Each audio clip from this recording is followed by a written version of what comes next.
ये बहुत खुशी की बात है और ये जो है मैं बहुत गर्व से कह सकती हूँ कि इस बार जो है जो महिलाएं बिना मेहरम के जा रही है उनकी संख्या सबसे ज्यादा है। पहले से पूरे भारत से ऐसी 4000 महिलाएं जा रही हैं और जहां तक मैं दिल्ली की बात करूं तो ऐसी 39 महिलाएं केवल दिल्ली से जा रही हैं, जो कि बहुत बड़ी बात है। पिछले वर्षों से ये संख्या बहुत ज्यादा है और ये जो है महिला सशक्तिकरण की दिशा में बहुत बड़ा कदम है और इसके लिए मैं आदरणीय प्रधानमंत्री जी का बहुत बहुत धन्यवाद और आभार करूंगी, क्योंकि उन्होंने हमेशा महिलाओं को सशक्त करने की बात करी है और उनको हर तरह की सुविधा मुहैया करवाने में पूरा समर्थन दिया है। अच्छा कौशल जी, क्या कुछ खास तैयारियां की गई हैं इस बार, क्योंकि महिलाएं अकेली जा रही होंगी, उनकी सुरक्षा को मद्देनजर रखते हुए और उनकी फिटनेस को मद्देनजर? जी हाँ, बिल्कुल। इस बार का जो प्रशिक्षण शिविर हुआ है हज का, उसमें जो है हमने एक नई चीज ऐड करी है, वो ये है फिजिकल फिटनेस।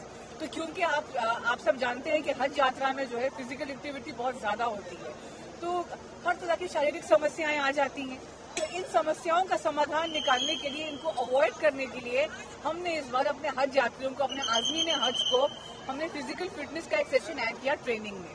उसमें हमने उनको आधे घंटे का एक सेशन ऐड किया गया है और इसमें कि हमने उनको कुछ एक्सरसाइजेस बताई हैं, कुछ वर्जिशें बताई हैं, जिससे कि वो फिट रह सके। क्योंकि व्यक्ति अगर मेंटली और फिजिकली फिट रहे तभी तो वो कुछ काम ढंग से कर पाएगा। अच्छा, एक और सवाल अहम हो जाता है, क्योंकि बहुत महिलाएं अकेली जा रही हैं, वहाँ जाकर अगर उन्हें कोई तकलीफ होती है या फिर वो खो जाती है, तो इस तरह से वो कैसे संपर्क करेंगे, इसका भी काफी प्रशिक्षण? देखिए, इसके लिए जो है हमने जो हमारे खादिमुल हुज्जाज हैं, और इसके लिए जो है सरकार ने इस बार जो है IPS ऑफिसर्स और सुरक्षाकर्मी गए हैं काफी नंबर्स में।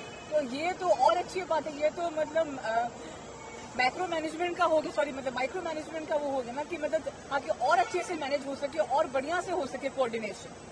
Flight to flight